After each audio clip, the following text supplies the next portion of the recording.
Alhamdulillah. Wassalatu wassalamu ala Rasulillah Muhammad ibn Abdillah wa ala alihi wa sahbihi wa man wala. Subhanaka la ilma lana illa ma 'allamtana innaka antal alimul hakim. Rabbi shrah li sadri wa yassir li amri wahlul 'uqdatan min lisani yafqahu qawli, amma ba'du. Alhamdulillah, sama-sama kita sayangi ukhtina rahimah, pimpinan Majelis Ta'lim Ar-Rahimah, dia beserta seluruh keluarganya. Semoga Allah Subhanahu wa taala sehatkan badannya, panjangkan umurnya, berkahi kehidupannya, ditambahkan kemanfaatannya, dibahagiakan hatinya, dimudahkan urusannya, kabulkan hajatnya, semakin dicinta Allah Subhanahu wa taala dan Rasulnya. Segenap ustadzah yang banyak menghiasi majelis kita, bil khusus Ustadzah Khadijah Asgaf, Ustadzah Fatimah Asgaf, dan juga para ustadzah-ustadzah yang lain, kita doakan semoga selalu berada dalam keberkahan, selalu dalam limpahan rahmat ridha Allah Subhanahu wa taala insyaallah. Dan juga segenap pimpinan-pimpinan majelis ta'lim, segenap pimpinan-pimpinan pondok pesantren, dan para syaraif, para hujjat, serta semua yang hadir di majelis ini, baik ibu-ibu, kakak-kakak, adik-adik, anak-anak, yang semoga semuanya dirahmati dan dicintai Allah Subhanahu wa taala, disayangi, disyafaati Nabi besar Muhammad sallallahu alaihi wa ala alihi wa sahbihi wasallam. Amin ya rabbal alamin. Cukup dia untuk segalanya, temanya begitu. Nabi Muhammad sallallahu alaihi wasallam cukup untuk kita sekalian, untuk segala urusan-urusan kita. Nabi Muhammad sallallahu alaihi wasallam cukup untuk kita semuanya dalam berbagai macam urusan-urusan kita. Kenapa begitu? Karena beliau adalah kekasih Allah Subhanahu wa taala. Manusia paling tercinta di sisi Allah Subhanahu wa taala, yang buat Nabi Muhammad itu Allah seakan berkata, apa sih yang enggak? Apa sih yang enggak? Sehingga sekalian, Nabi pernah satu waktu berpesan kepada Sayyidina Ali bin Abi Thalib untuk membangunkan beliau yang sedang sangat lelah. Sudah beberapa hari beliau tidak tidur. Beliau kemudian pesan pada Sayyidina Ali, wahai Ali, aku ingin tidur sebentar, dan bangunkan saya wahai Ali sebelum waktu asar habis. Saya khawatir kalau nggak dibangunkan terlambat sholat asar. Nabi tidur tentu saja sebelum waktu asar tiba, ba'da duhur gitu. Mungkin kalau di kita jam-jam 2-an siang. Tapi ini tidurnya Nabi ini sesudah berhari-hari mengurusi urusan umat, ya. Entah mungkin dalam peperangan atau hal lainnya yang memang nggak tidur beberapa hari gitu. Jadinya tidurnya itu sangat lelap lah kalau kita, ya, meskipun tentu saja Nabi Muhammad alaihi salam idza namat a'yunuh lam yanam qalbuh. Hati Nabi Muhammad nggak pernah tidur, bahkan ketika mata beliau tertidur sekalipun. Nabi pun tidur, Sayyidina Ali sibuk ngurusin urusan-urusan yang lain. Sayyidina Ali baru inget sama pesan Nabi ketika ngelihat matahari sudah hampir tenggelam. Sementara jarak beliau agak cukup jauh dari Nabi Muhammad alaihissalam. Sayyidina Ali lari-lari menuju ke tempat di mana Nabi Muhammad tidur saat tersebut. Ketika beliau sampai di tempat Nabi Muhammad tidur, itu matahari sudah mulai tenggelam, teman-teman saudara sekalian. Sayyidina Ali panik. Beliau membangunkan Nabi Muhammad. Nabi segera terbangun, kemudian berkata, maafkan aku wahai Rasulullah, yadirni ya Rasulullah, maafkan aku wahai Rasul. Saya tadi ada sibuk urus ini, urus itu, sampai ketika saya lihat mataharinya sudah mulai tenggelam wahai Rasulullah. Maafkan aku wahai Rasulullah. Nabi kemudian mengangkat tangannya ketika memang beliau melihat matahari sudah tenggelam. Artinya kalau matahari sudah tenggelam semuanya, waktu maghribnya, waktu asarnya udah habis. Datang waktu maghrib, sementara beliau belum pun bersiap-siap untuk mengerjakan sholat. Nabi angkat tangannya kemudian berkata, Allahumma innahu kana fi khidmatika wa khidmata nabiyyika farja ilayya syams. Ya Allah, sesungguhnya Ali terlewat dari membangunkan sholat asar karena ia sedang berada pada khidmah di jalanmu dan khidmah di jalanku, jalan Nabi Muhammad alaihissalam. Maka ya Allah, kembalikanlah matahari hingga aku dapat mengerjakan sholat asar pada waktunya. Teman-teman sekalian, tahu apa yang terjadi sebagaimana dituliskan oleh sahibul kitab, dan ini terdapat dalam kitab Al-Anwar Al-Muhammadiyah. Ya, boleh dirujuk di sana bagi yang suka nanya-nanyain dalil.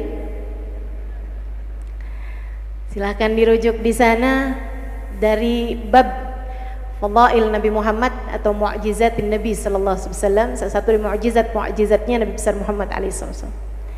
Nabi doa minta dibalikin mataharinya biar dapat mengerjakan sholat sesuai dengan waktunya. Teman-teman sekalian, Allah terbitkan kembali mataharinya. Saya nggak ngerti itu hitungan geografis bumi, matahari dan lain sebagainya, gimana ceritanya tuh. Tapi kayaknya Allah tuh buat Nabi Muhammad kayak lagi mau bilang, buat kamu wahai kekasihku, apa sih yang enggak?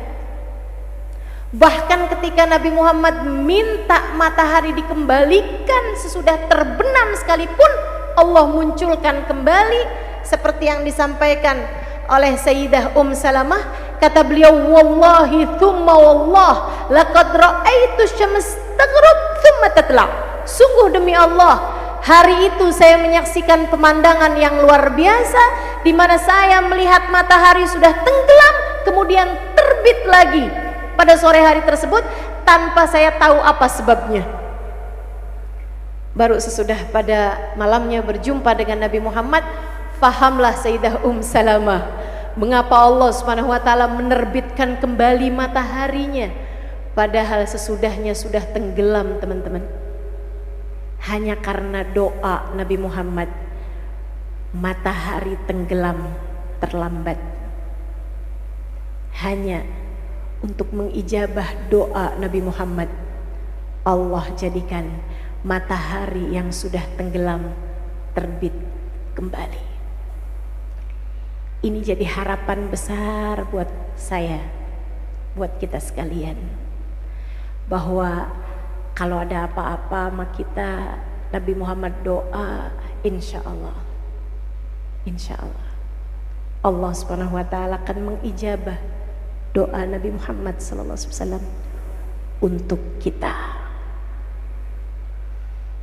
Kalau sampai ada apa-apa sama kita dan Nabi Muhammad berkenan, ini masalahnya ada pada kata-kata ini nih. Nabi Muhammad berkenan untuk mendoakan kita, Allah pasti akan berkenan untuk mengijabah doa Nabi Muhammad sallallahu alaihi wasallam, sehingga kita pun menjadi orang yang selamat insyaallah. Sehingga sekalian saya muliakan, cukup Nabi Muhammad buat kita, cukup. Sebab tengadah tangannya tak akan pernah ditolak oleh Allah. Cukup Nabi Muhammad buat kita, sebab kasih sayangnya kepada kita luar biasa, tak terbatas. Nabi Muhammad itu, teman-teman, sayangnya sama kita luar biasa. Karenanya beliau cukup buat kita. Allahnya sayang sama beliau, beliaunya sayang sama kita. Kan jadi benar-benar senjata paling hebat buat kita. Kan jadi benar-benar andalan kita banget. Allahnya sayang sama Nabi Muhammad. Buat Nabi Muhammad apa yang enggak? Nabi Muhammad sayangnya sama kita luar biasa. Seolah-olah Nabi tuh mau bilang gitu, buat kalian umat saya, apa sih yang enggak? Karenanya Nabi Muhammad cukup buat kita. A'udzubillahi minasyaitonirrajim. Laqad ja'akum rasulun min anfusikum azizun 'alaihi ma anittum harisun 'alaikum bil mu'minina raufun rahim. Allah sebutin 4 sifat Nabi Muhammad dalam ayat tadi itu. Azizun 'alaihi ma anittum harisun 'alaikum bil mu'minin rauf rahim. 4 sifat Nabi Muhammad disebut Allah Subhanahu wa taala di dalam ayat yang tadi telah saya bacakan, dan itu keempat-empatnya buat kita semua, teman-teman. Keempat-empatnya buat kita semua. Laqad ja'akum rasulun min anfusikum, kata Allah. Telah aku datangkan buat kalian umat Nabi Muhammad, umat akhiruz zaman, rasulun, seorang utusan, min anfusikum, dari jenis kalian sendiri biar gampang diikuti. Makan juga sama kalian, kawin juga sama kalian, tidur juga sama kalian, kalau terluka berdarah juga sama kalian. Min anfusikum, dari jenis kalian, biar mudah kalian ngikutinnya. Sifat-sifatnya apa ya Allah?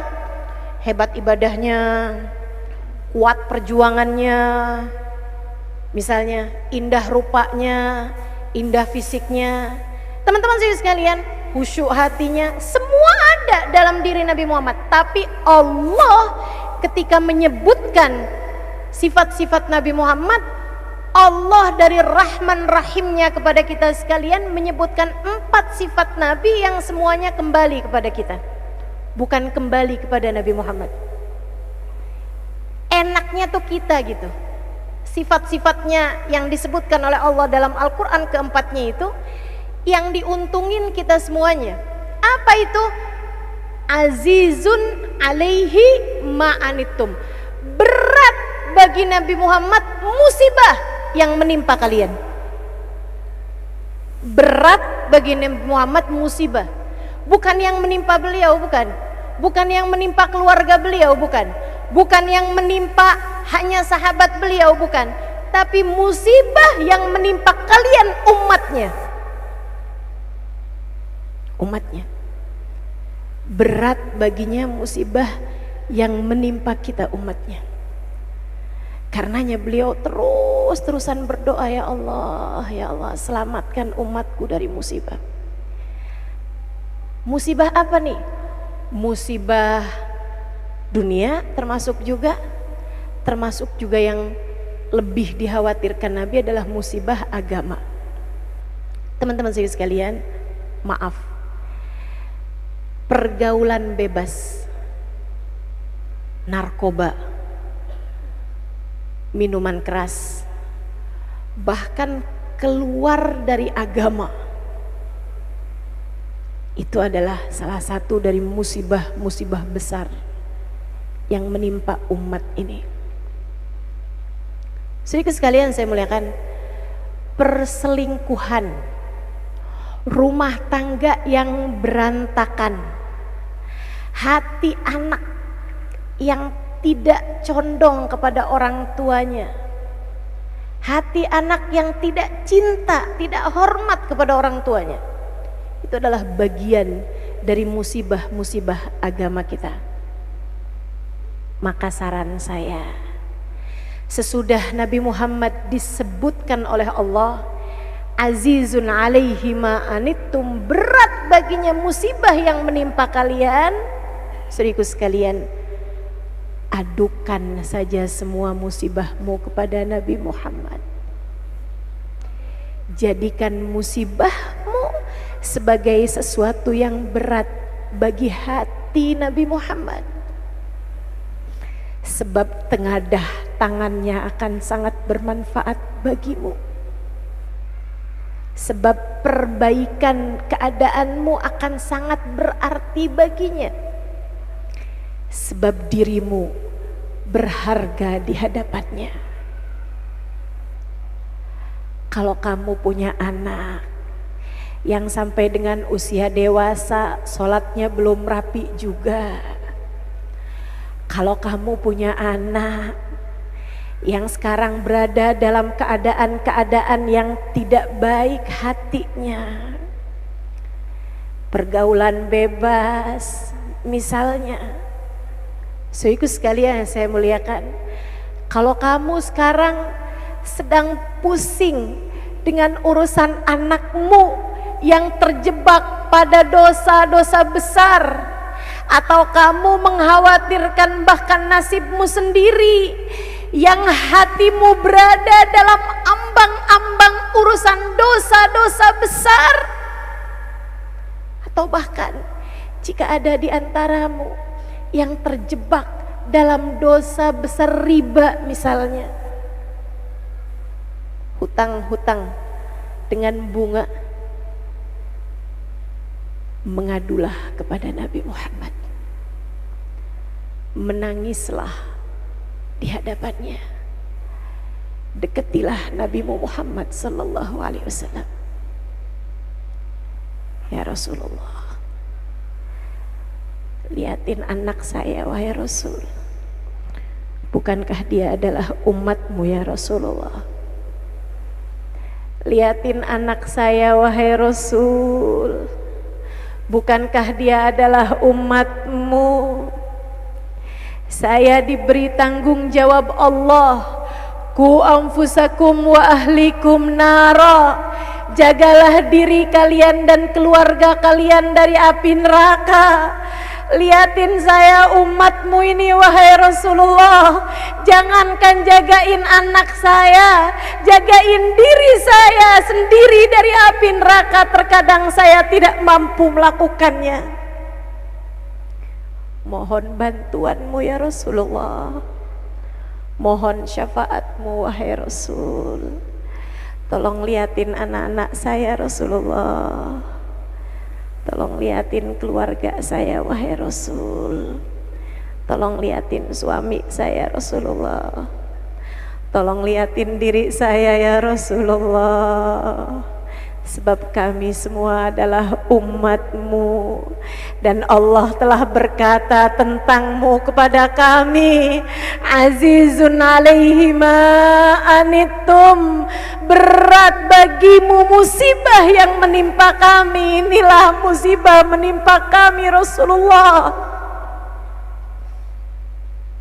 Jangan pernah tak peduli kepada kami. Deketi Nabi Muhammad teman-teman. Ketika ada musibah-musibah dunia sekalipun datang padamu, anakmu sakit, suamimu sakit, dirimu sakit, deketi Nabi Muhammad. Nabi itu berat baginya musibah yang menimpa kita. Kerjakan seperti yang dikerjakan Abu Qatadah. Kerjakan seperti yang dikerjakan Abu Qatadah. Abu Qatadah di medan perang Badar, matanya tercungkil. Salah satu senjata mengenai matanya sehingga satu biji matanya keluar. Dia bawa biji mata yang keluar tersebut itu, dipegang dengan tangannya, dia cari Nabi Muhammad alaihi wasallam. Begitu ketemu sama Nabi Muhammad, dia bilang, ya Rasulullah, radda alayya uyuni, Rasul tolong saya Rasulullah, kembalikan biji mata ini kembali ke tempatnya, kembalikan mata saya wahai Rasulullah, tolong saya. Saudaraku sekalian yang saya muliakan, Nabi Muhammad ketika lihat biji mata Abu Qatadah, ini Abu Qatadah lagi minta agar musibah dunianya diangkat sama Nabi Muhammad alaihi wasallam. Nabi tawarkan kepadanya akhirat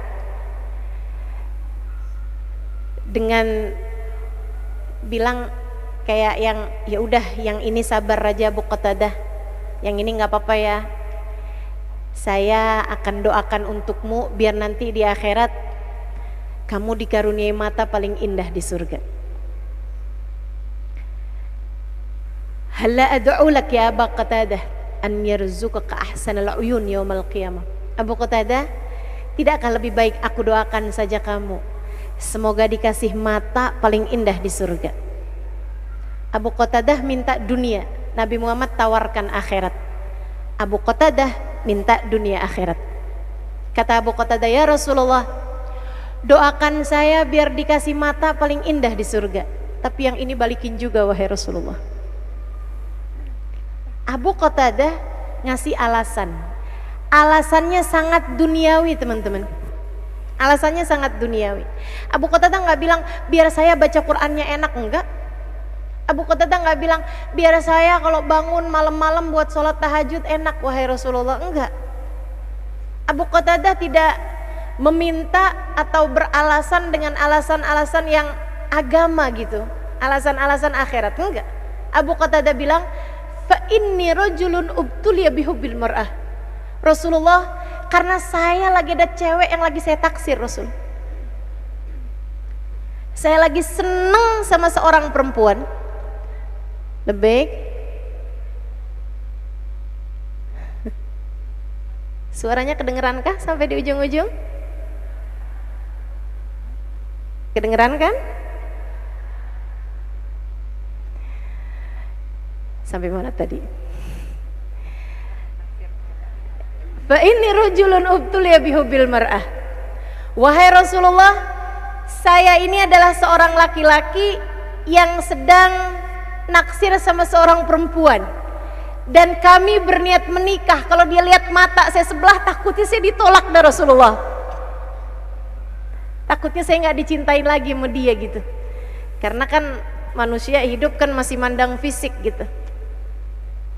Alasan yang sangat duniawi. Nabi nggak bilang nggak boleh gitu Abu Qatadah, hati kamu tuh harus hanya cinta kepadaku, nggak gitu, nggak gitu. Nabi sangat memaklumi kemanusiaan kita, teman-teman. Jadi nggak apa-apa kalau kamu sakit terus ngadu sama Nabi Muhammad, nggak apa-apa, nggak apa-apa. Jawaban Nabi nggak akan yang ya udah sabar aja, emang yang namanya hidup kayak gitu, nggak gitu, nggak gitu. Nabi akan menengadahkan tangan untukmu dan berdoa, ya Allah, ya Allah sembuhkanlah dia. Sehingga sekalian saya muliakan, Nabi ketika mendengar Abu Qatadah berkata seperti itu, Nabi mengulurkan tangannya, hati Abu Qatadah, kalau gitu serahkan biji matamu itu wahai Abu Qatadah. Abu Qatadah kasih biji matanya tadi itu kepada Nabi Muhammad alaihissalam. Dan teman-teman, kamu jangan bayangin matanya Abu Qatadah bersih, nggak ada darahnya, nggak ada urat-urat yang tercerabut. Nah itu udah pasti, namanya kan senjata, bikin keluar biji mata, ya udah pasti rusak matanya. Nabi ambil biji mata Abu Qatadah tanpa rasa jijik, tanpa rasa takut. Nabi mengambilnya, kemudian memasukkan ke dalam mata Abu Qatadah, lubang mata Abu Qatadah, mendiamkan tangannya beberapa saat. Saat itulah sebuah operasi maha kilat terjadi, teman-teman. Itu urat-urat yang keputus nyambung lagi, daging yang tersobek nyambung lagi, bahkan bulu mata nyambung semuanya, sampai kepada hal-hal yang terkait sama mata tuh bagus semuanya. Abu Qatadah bercerita, ma rafa'an Nabi sallallahu alaihi wasallam yadahu min aini illa qad raddallahu aini. Sungguh demi Allah, tidaklah Nabi Muhammad mengangkat tangannya dari mataku, melainkan Allah telah menjadikan mataku telah kembali seperti tidak pernah terjadi apa-apa sebelumnya. Abu Qatadah bahkan bercerita di masa tuanya. Kata Abu Qatadah, mata saya nih sekarang nih udah berkurang penglihatannya sebagaimana orang-orang lainnya. Dia bilang mata saya nih sekarang udah berkurang penglihatannya. Ya kayak kita nih kan udah bisa ketahuan nih umurnya nih. Salah satunya juga selain daripada dengkul, mata juga. Saya bisa tahu tuh umurnya perempuan nih, nggak cuma ngelihat mukanya. Kalau ngelihat mukanya suka ketipu. Tapi ngelihat dengkulnya tuh berubah posisi per 15 menit, itu dia tuh. Kelihatan tuh. Sama mata, kalau udah ngelihat HP dijauh-jauhin, tuh. Gitu kan, kalau ngelihat HP dijauhin kan sekarang. Oh, Ustazah tahu, saya juga gitu. Teman-teman sekalian, saya muliakan, kata Abu Qatadah, mata saya sekarang sudah berkurang penglihatannya, tapi sebelah aja. Yang dikembalikan sama Nabi Muhammad tidak pernah berkurang penglihatannya. Jadi mata surga, jadi mata akhirat yang tidak akan pernah berkurang bersama dengan panjangnya usia. Masya Allah. Nabi kita Muhammad Sallallahu Alaihi Wasallam. Pokoknya udah deh teman-teman, percaya aja sama saya. Untuk segala urusan-urusan kita cukup Nabi Muhammad Sallallahu Alaihi Wasallam. Kalau udah Nabi memohonkan untuk kita, tengadah tangan Nabi tak akan ditolak oleh Allah Ta'ala. Makanya kenapa saya suka sama majelis maulid, kenapa saya demen sama majelis sholawat. Karena kalau kita doa sendiri tuh teman-teman, siapa kita gitu. Kita kalau mau ngadu sama Allah Subhanahu wa Ta'ala gitu, ngadu pakai lisannya banyak bikin dosa. Lisannya suka ngomongin orang, kan rasa-rasa kayak yang mau minta, kerjanya bikin dosa mulu, kayak nggak pantas buat diijabah gitu. Tengadah tangannya udah berapa banyak nih bikin hal-hal yang nggak diridho Allah Subhanahu wa Ta'ala. Akan tetapi ketika kita bertawasul kepada Nabi, ketika kita minta syafaat Nabi, ketika kita datangnya kepada Nabi, nanti Nabi Muhammad SAW yang akan menengadahkan tangannya buat kita. Saat itulah segala doa kita diijabah Allah Subhanahu wa Ta'ala. Bukan karena Allah mengijabah doa kita, akan tetapi karena Allah mengijabah doa Nabi Muhammad Sallallahu Alaihi Wasallam untuk kita.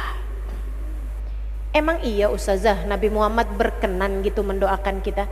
Nah Allah kenapa sampai cerita 4 sifat Nabi dalam satu ayat semuanya balik sama kita?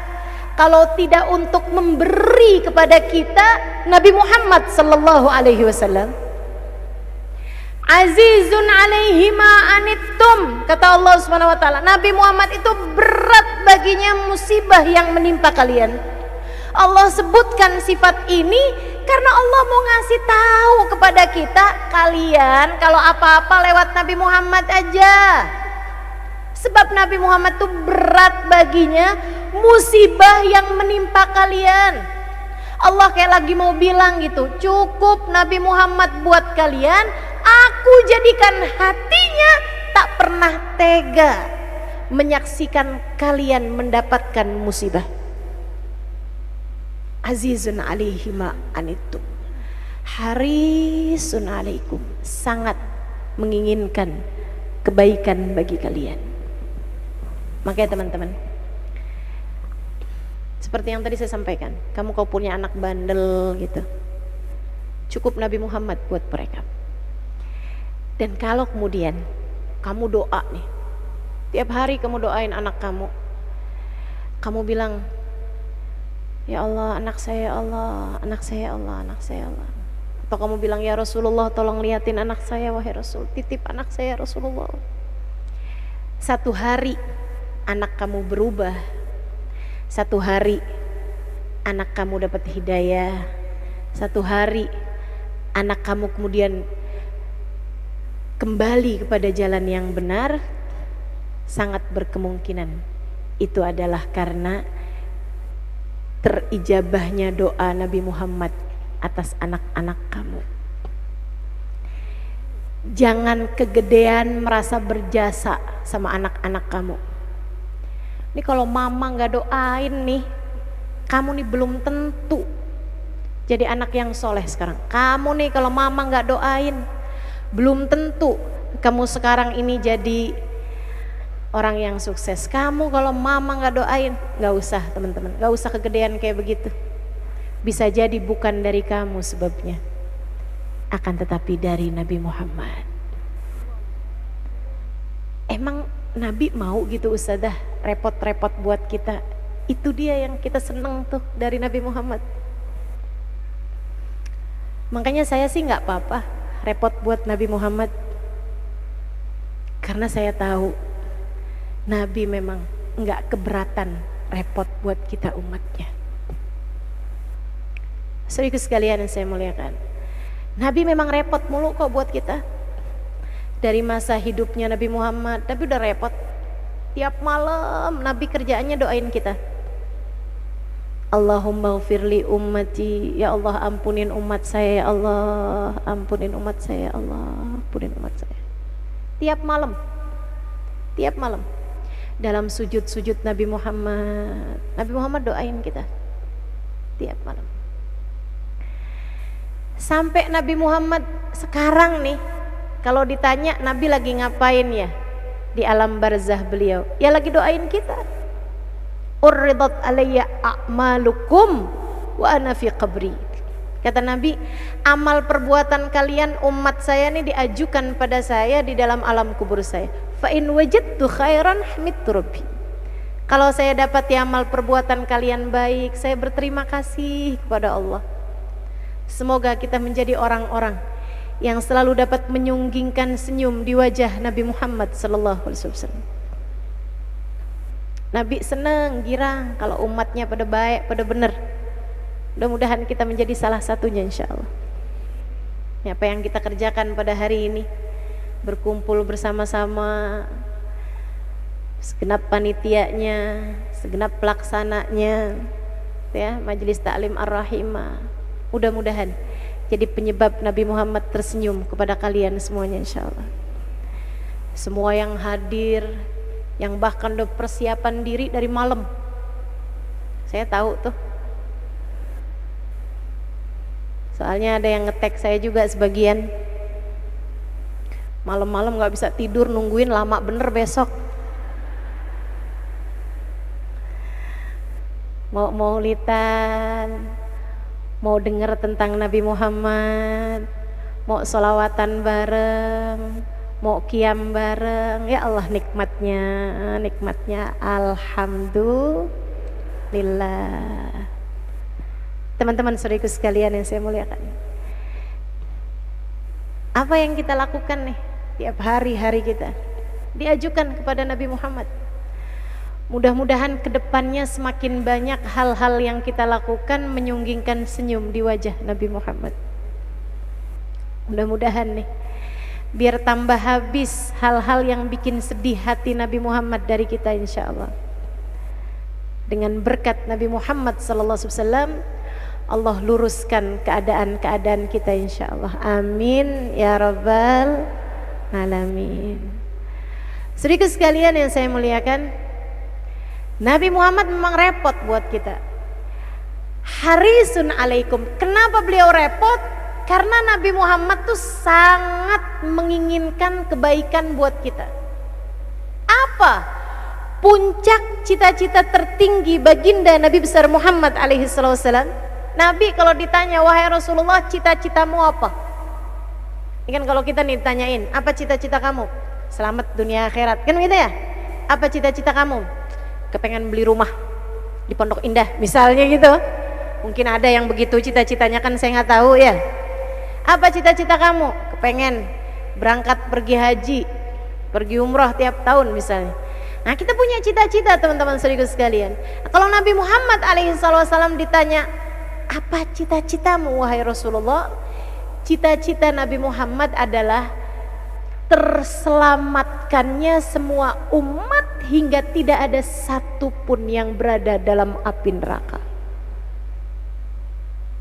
Itu cita-citanya Nabi Muhammad SAW. tidak menyisakan satupun dari umatnya berada dalam murka Allah subhanahu wa ta'ala. Makanya Nabi mau repot buat kita, cita-citanya emang begitu. Saudaraku sekalian yang saya muliakan, Nabi itu dikasih sama Allah pencapaian-pencapaian paling tinggi yang pernah Allah berikan kepada seorang manusia. Apa itu? Dinaikkan di Sidratul Muntaha.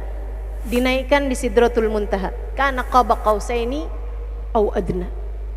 Dinaikkan di tempat yang tertinggi, dipertemukan dengan Allah Subhanahu wa taala secara langsung pada malam Isra dan Mi'raj. Ini kita nih ngadain maulidan di bulan Rajab, jadi haruslah ada nyebut-nyebut Isra Mi'rajnya kan. Saudaraku sekalian, itu pencapaian tertinggi yang pernah Allah Subhanahu wa taala berikan kepada seorang manusia.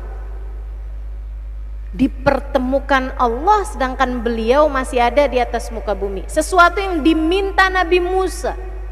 Sesuatu yang diminta Nabi Musa.